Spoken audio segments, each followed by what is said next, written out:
Assalamualaikum warahmatullahi wabarakatuh. Jumpa lagi sobat dengan The Karyadis Channel. Hari Rabu tanggal 10 November 2021 di suatu sudut kota Pekalongan, Jawa Tengah, tepatnya di Jalan Dr. Wahidin Sudirohusodo, Gang Noyontaan 7. Ada seberkas cahaya putih, perak yang membubung menembus mendung. Kilau peraknya mah dahsyat, membentuk garis lurus dari bumi ke langit, dan ketika sampai di ketinggian, cahaya itu memudar, berpendar, memberi terang langit Pekalongan dan langit Indonesia. Malam itu memang spesial, karena sang pemilik rumah, Habib Lutfi bin Ali bin Hashim bin Yahya, tepat berusia 74 tahun.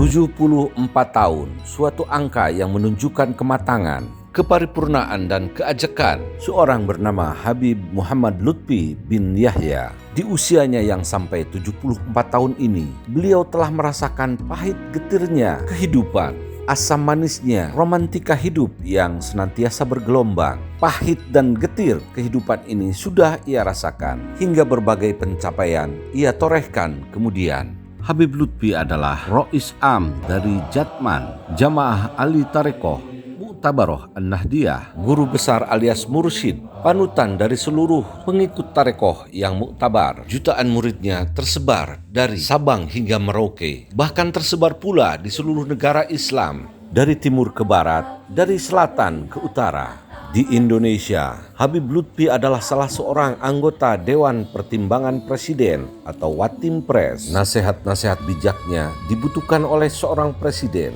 oleh anggota DPR, oleh Panglima TNI, Polri, dan oleh para menteri pembantu presiden. Tidak heran kalau rumahnya yang jorok ke dalam memasuki sebuah gang sempit itu selalu didatangi oleh orang-orang, dari rakyat jelata nan papa hingga pejabat negara dengan embel-embel segudang pangkat dan kewenangan. Dilayani oleh Habib Lutfi dengan tanpa perasaan dan pandangan, membeda-bedakan antara satu dengan yang lainnya. Hal itu dapat terlihat di hari ulang tahunnya dalam kenduri sederhana yang diadakan di tempat parkir rumahnya. Ucapan selamat datang dari rekan, sejawat, keluarga dan handai tolan, hingga Gang Noyontaan 7 penuh oleh bunga. Selain itu, ucapan selamat juga datang melalui teknologi informasi. Tidak kurang dari Kiai Haji Ma'ruf Amin, Wakil Presiden Indonesia, sejumlah menteri dan pejabat militer turut mengucapkan selamat serta turut berbahagia atas milad Sang Habib yang ke-74 tahun. Tidak hanya itu, popularitas dan ketokohan Habib Lutfi sudah mencapai lintas negara, lintas agama,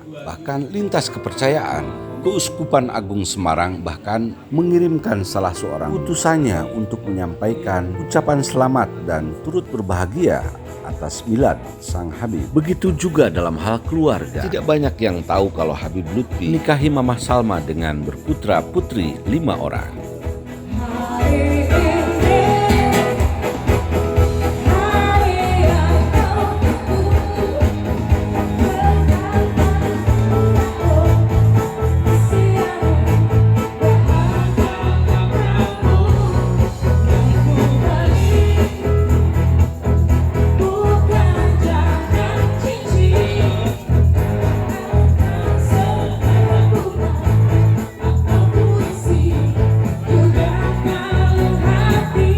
Benar-benar hari yang bahagia dan membahagiakan. Merayakan hari ulang tahun ke-74 adalah jarang dilakukan orang. Apalagi tanggalnya 10 November bagi orang Indonesia adalah tanggal spesial. Hari itu diperingati sebagai Hari Pahlawan Nasional. Hal itulah yang menyebabkan Habib Lutfi menjadikan milad dirinya sebagai tawassul saja, sebagai perantara bagi sebuah perayaan besar dan penting, yaitu Hari Pahlawan Nasional. Kita tahu Habib Lutfi adalah salah satu Habib yang dimana-mana mengobarkan semangat kebangsaan, kecintaan kepada tanah air, nasionalisme, dengan salah satu semboyannya NKRI atau Negara Kesatuan Republik Indonesia harga mati. Dengan ketawaduan yang luar biasa, Habib Lutfi menganggap bahwa milad dirinya itu tidak ada artinya sama sekali dibanding perayaan Hari Besar Nasional, Hari Pahlawan Nasional. Milad dirinya sama sekali tidak penting. Itu ibarat debu saja yang menempel di daun dan akan sirna seketika dikibaskan orang atau terkibas. Tetapi tanggal 10 November sebagai Hari Pahlawan Nasional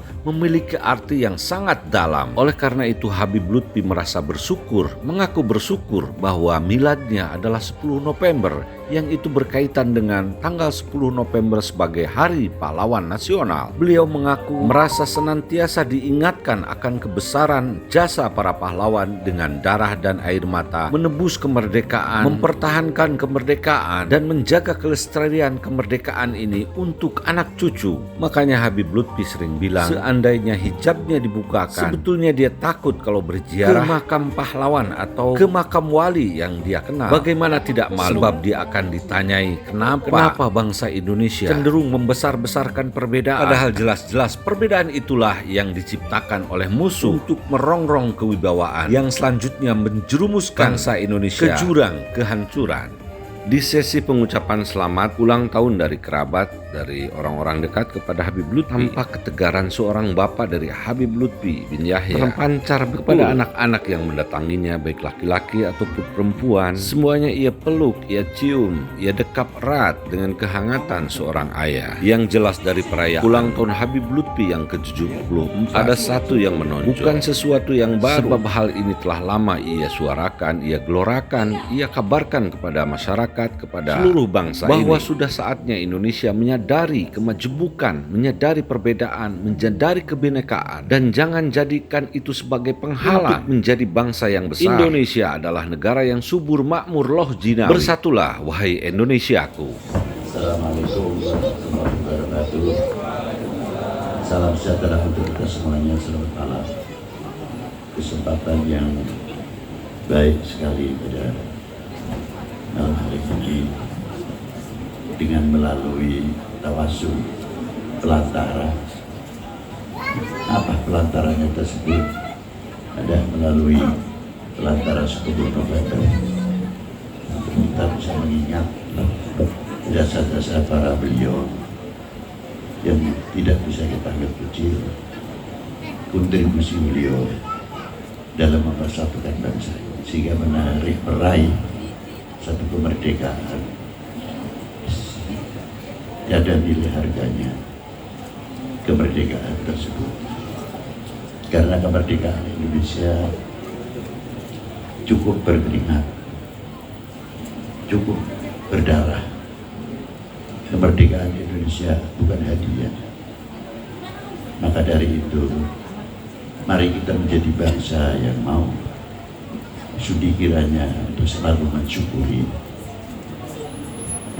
Namun kunci daripada hasil kemerdekaan ini hanyalah satu. Mampukah kita menjaga kesatuan dan persatuan tanpa memandang garis keturunan dan siapa dia?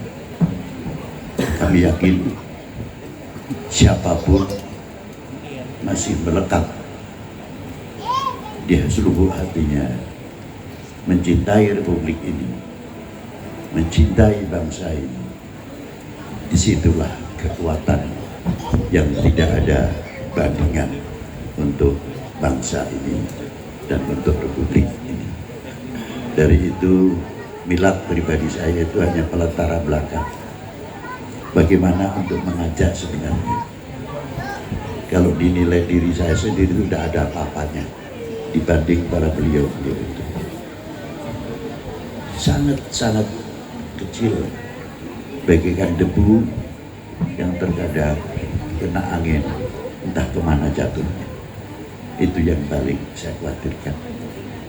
Maka dari itulah kita tutup doa bersama dengan melalui 10 November akan memperkokoh setiap anak bangsa, akan menjadi lim perekat di antara satu sama yang lain, akan semakin kuatnya kesatuan persatuan Republik Indonesia sesuai agama, keyakinan, kepercayaan masing-masing.